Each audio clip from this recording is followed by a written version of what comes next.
Ce 28 septembre, on va célébrer la journée internationale du droit d'accès à l'information. Monsieur Saïd Jafar, vous êtes journaliste, vous êtes l'un des fondateurs du site électronique Maghreb Émergent. Bonjour. Bonjour. Si je vous dis le droit d'accès à l'information en Algérie, vous me dites. Presque zéro. Donc c'est un droit à arracher, c'est un combat mené par les journalistes, mais pas uniquement par les journalistes, y compris par les citoyens.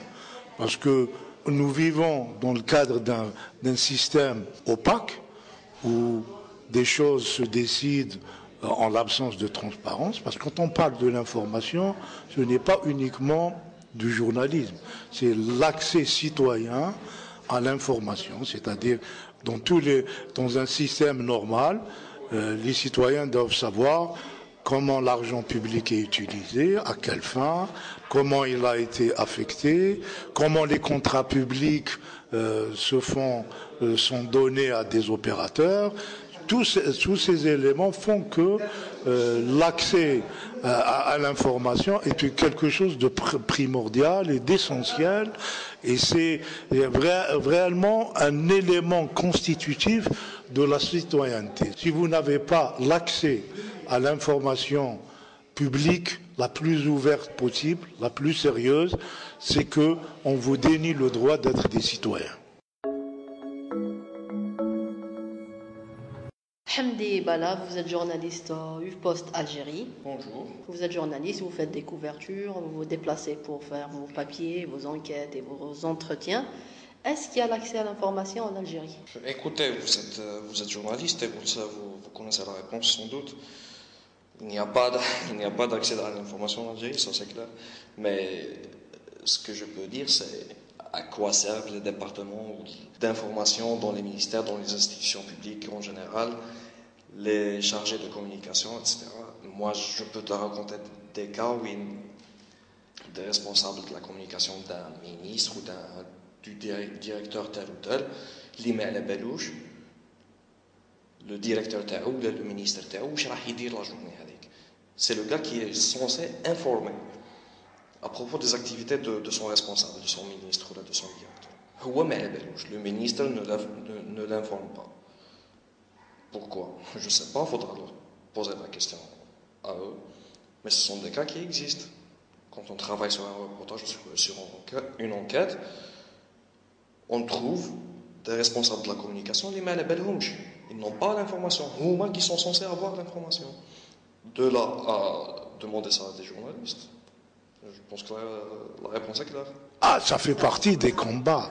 Ça fait partie des combats pour la démocratie. Parce que il est évident que dans une démocratie, l'information est plus ouverte que dans une dictature. Donc l'accès à l'information est un combat. C'est un combat pour les libertés en général, pour les droits.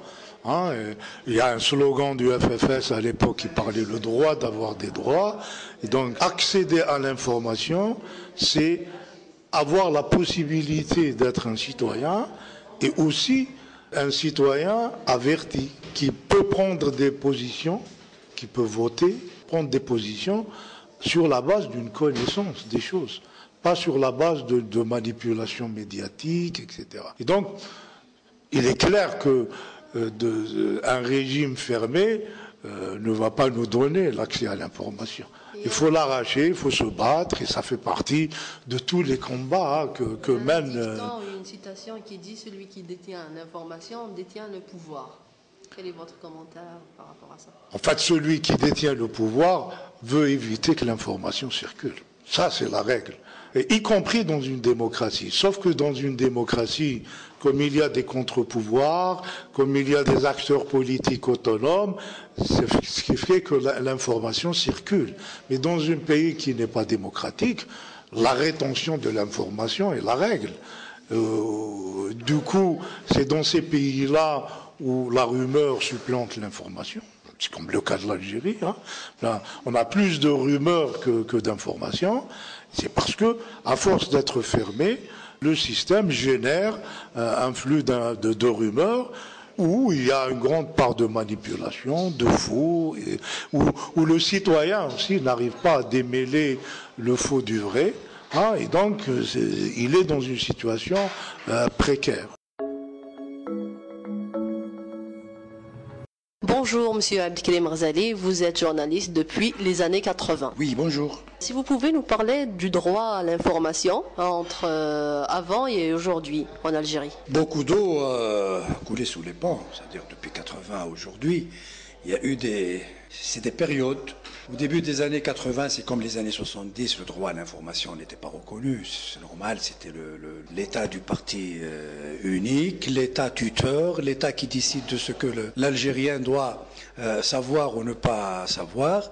Donc c'était l'information orientée, dirigée. La preuve, il y avait un ministère de l'information qui contrôlait tout. C'est lui qui délivrait la carte de journaliste. Donc il la délivre à qui lui plaît, c'est-à-dire le journaliste libre, indépendant, le libre penseur, n'a pas vraiment le droit de citer. Au début des années 80 et à la faveur du printemps amazigh, ce qu'on appelle le printemps berbère, il y a eu quand même une petite ouverture qui a été imposée par des dynamiques sociales multiples, aussi bien le mouvement des étudiants que les grèves des travailleurs de différents secteurs qui étaient très dynamiques, qui appartenaient tous à l'UJTA bien sûr, mais il y avait ce qu'on appelait les unions territoriales et l'organisation des travailleurs à l'époque, c'était l'organisation horizontale. C'est difficile, c'est long à expliquer, mais les organisations, les structures horizontales de l'UJTA favorisaient l'union de l'action des travailleurs des différents secteurs, contrairement aux structures verticales qui étaient beaucoup plus corporatistes. Donc à la faveur de ces mouvements sociaux et de la pression sociale aussi, et de la situation du régime algérien, qui à l'époque c'était un régime qui se cherchait, Boumediene venait de mourir, Chadli venait de prendre le pouvoir, il y a une ébullition sociale importante, donc le régime avait un peu peur des lendemains, il n'était pas encore certain de ces trucs. Il y avait une certaine ouverture.